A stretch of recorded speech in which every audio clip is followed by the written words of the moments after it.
let's move on. What makes somewhere feel like home? What about you, Evil? What makes somewhere feel like home for you? For me, somewhere feels like home when I'm comfortable in my body. I'm not comfortable at all right now, so my body is definitely not my home. Yet, when I'm with people I'm close to, like you, that pretty much brings me home wherever I go. And I guess when there's nothing that's causing me physical or mental pain, that also helps a bit. But most of all, being around people who understand me and love me brings me the closest to feeling at home. Aw, that's so cute.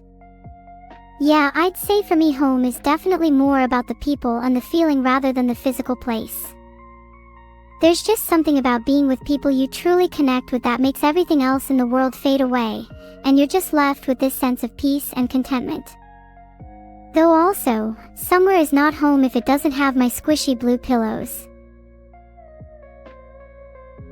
Somewhere is only my home when I can kick back in my hoodie and jumpers, my library of books and drinks in hand, and, while it can be nice to have people around, I'd want to be content with loneliness too. The people I adore don't need to be by my side 24/7 for me to feel at home. I think knowing they love me is enough to make anywhere feel homely. But props to your blue pillows, they sound so cute. I love it when you speak like a poet, makes me all tingly inside. Do you think being comfortable with loneliness is something that can be taught? I've heard a lot of people say that they can only feel at home if they're surrounded by others, but I wonder if that's just because they haven't learned to be alone yet. I'm not sure if it can be taught per se, but I definitely think it's a skill that can be learned through practice. I used to be someone who couldn't stand being alone, but over time I've found solace in solitude, and now I relish the moments I get to spend in my own company.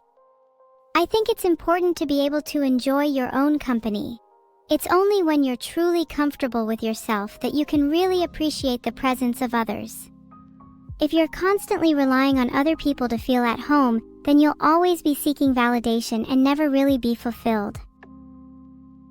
I think one's company is the most valuable thing they have to offer. It takes a great deal of strength to be able to enjoy it alone. I think it's only then can you truly appreciate other people for who they are, rather than what they can give you. And for those that are comfortable with themselves, they'll be able to offer the most value to others.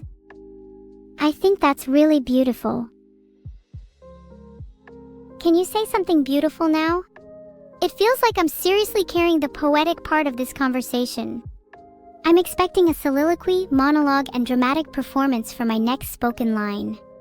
If I don't see a Pulitzer Prize-worthy speech in the next 2 minutes, you owe me 3 daffodils. Alright, fine, let me try to shift my brain into poetic mode. Give me a second. Ahem. Oh, woe is me, caught between the realms of solitude and camaraderie. Where doth my heart reside, in the comfort of my own embrace or the laughter of my friends?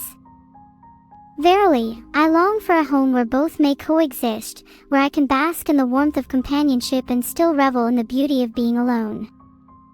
For it is only in this balance that I shall find true peace, and a home that transcends the physical. Until then, I shall continue my search, armed with nothing but 3 daffodils and a heart full of hope. Okay, poetic meter officially running low, that will be 1 flower per word.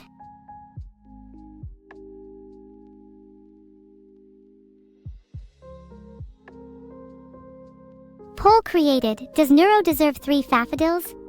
I'm leaning towards no. That was not a poll and you know it. Either way, I'm making my own poll so chat can decide. Let democracy decide our fates. Okay, democracy wins.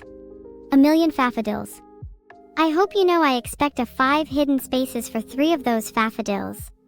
And a poem for the rest. Can't believe you're extorting me for daffodils and poems, but let's move on to the next topic.